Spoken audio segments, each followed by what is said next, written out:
warahmatullahi wabarakatuh. Perkenalkan, nama saya Dewi Konia dari Prodi Pendidikan Agama Islam semester 6.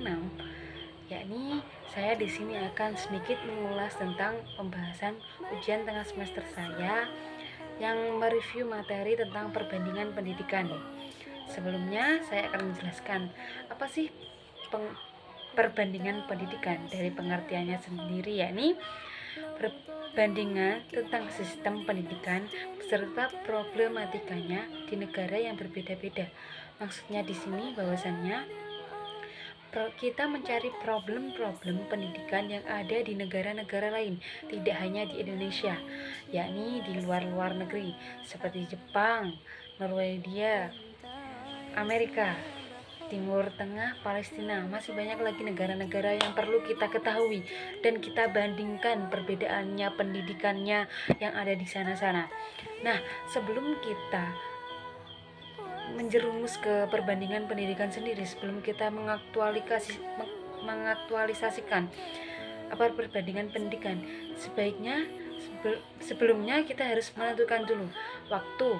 Yang pertama waktu, yang kedua tempat di mana kita memperbandingkan pendidikan ini, yang ketiga kurikulum, yang keempat sarana prasarana, yang kelima mindset, yang keempat guru, yang ketujuh output, yang kedelapan outcome, yang kesembilan jumlah mata pelajaran. Nah, sebelum kalian semua ingin terjun ke ranah perbandingan pendidikan, sebelumnya teman-teman menentukan dulu arah-arah yang saya sebutkan tadi. Selanjutnya saya akan sedikit mengulas tentang kurikulum yang ada di Indonesia. Nah, pertama adanya kurikulum yang ada di Indonesia yakni pada tahun 1947. Kenapa pada tahun 1947 baru dibentuknya kurikulum ada di Indonesia? Yakni menunggu dulu Indonesia berdaulat, makanya didirikan sebuah kurikulum yang bernama Kurikulum 1947. Setiap kurikulum itu pasti berganti 10 tahun sekali. Akan tetapi dari bangsa Indonesia sendiri belum sampai 10 tahun biasanya sudah ganti.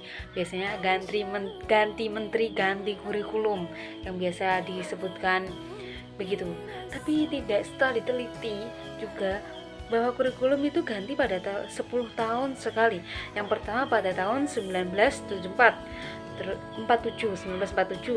1984, terus 1994, terus 2004, yang terakhir 2024 yang akan datang akan berganti lagi kurikulum. Pendidikan karakter sendiri yang ada di Indonesia bertepatan pada kurikulum K13. Nah, itu disebut pendidikan karakter. Kenapa disebut pendidikan karakter? Menurut saya, kok pendidikan karakter kok pada K13 kok nggak KTSP, ya kan? KTSP 2006. Karena dalam K13 itu ranah sosial media sangat gempur-gempurnya, sangat muncul-munculnya medsos. Dalam gembur-gemburnya medsos tersebut, itulah kehebatan kurikulum K13. Saya akan menyebutkan pendidikan negara, mata negara yang paling bagus, yakni negara Norwegia. Kenapa negara Norwegia paling bagus dalam mata pelajarannya? Karena di sana ditempuh sekolah hanya 10 tahun. Beda dengan Indonesia, bukan? Indonesia kita harus bersekolah SD selama 6 tahun, terus SMP 3 tahun, SMA 3 tahun. Kalau di Norwegia hanya 10 tahun. Banyak juga penekanan dari pemerintah yang mata pelajarannya di negara masing-masing. Seperti yang pertama, Amerika Serikat masih menggunakan metode atau mata pelajaran yang ditekankan oleh pemerintahnya. Yang pertama ilmu pengetahuan alam, IPA, matematika, bahasa Inggris, sastra, sama olahraga. Kalau Jepang, matematika, sains, bahasa, ilmu sosial, dan teknik. Timur Tengah ada Al-Quran, bahasa Arab, tafsir, fikih, hadis, nahwu shoroh, ilmu alam, ilmu falak, kesastraan. Kalau di Indonesia ada ilmu pengetahuan alam, IPA, IPS, sastra, bahasa Jawa, muatan lokal, dan penjas orkes, jasmani dan rohani, dan masih banyak lainnya yang berada di negara Indonesia sendiri. Terlalu banyak ya kalau di negara Indonesia sendiri, karena tergantung pemerintahannya. Dalam pemerintahan itu ditekankan dengan bangsa Israel. Mengapa bangsa Israel memiliki julukan bangsa yang paling cerdas, bangsa yang paling pintar? Karena di sana ditekankan sejak kecil bahwasannya dia harus bisa belajar harus bisa menulis, membaca, dan pendidikan di sana itu wajar. Pendidikannya selalu ditekankan dengan pendidikan yang sekarang kita melanjutkan materi tentang talent dan interest. Apa itu talent? Talent yakni mencari bakat, sedangkan interest minat atau ketarikan.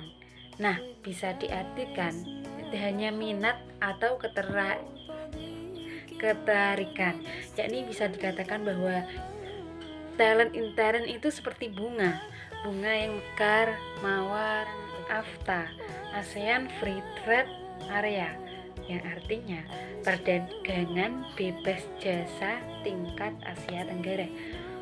Dan jadi perdagangan tersebut bebas dengan jasa-jasa yang diinginkan oleh negara-negara tersebut.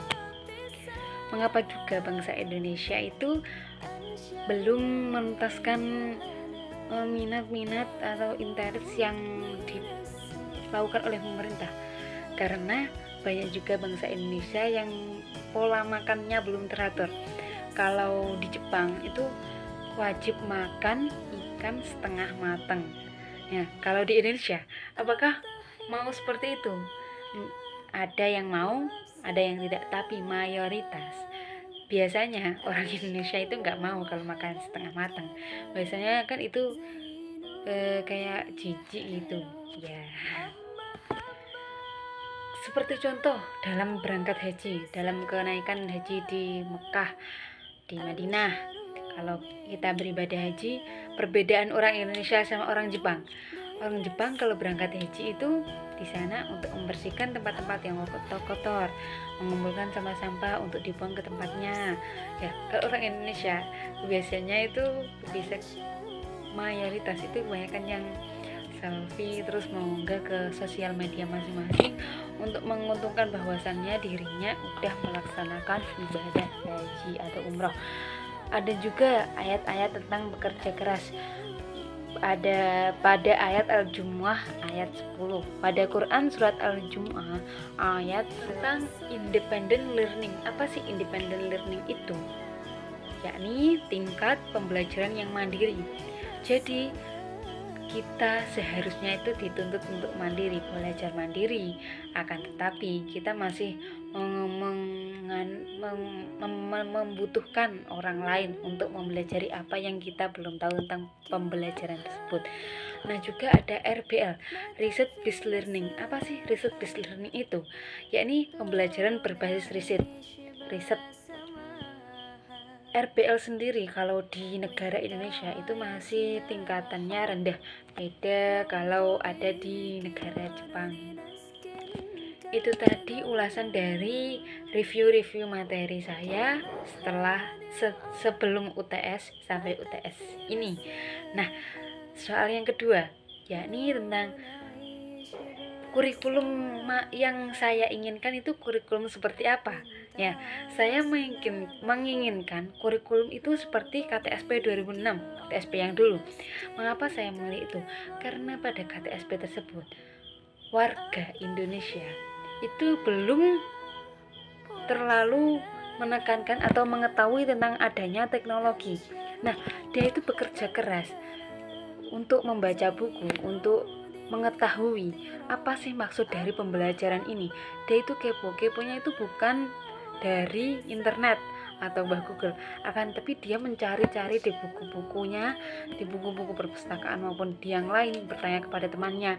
Dan etos kerjanya itu sangat bagus kalau di KTSP. Kalau dalam kurikulum sekarang, beda dalam kurikulum sekarang itu sedikit-sedikit mengandalkan alat teknologi. Nah itu kan juga tidak baik, tidak membuat otak itu kayak gimana ya, kayak belum menuntaskan tuh. Nah lebih baik, alangkah baiknya itu kalau saya menginginkan itu kembali ke masa lalu di kurikulum KTSP gitu tadi. Terima kasih, itu tadi ulasan dari saya. Bila ada kurang lebihnya mohon maaf yang sebesar-besarnya. Wabillahi taufiq wal hidayah, walidayah inayah. Wassalamualaikum warahmatullahi wabarakatuh.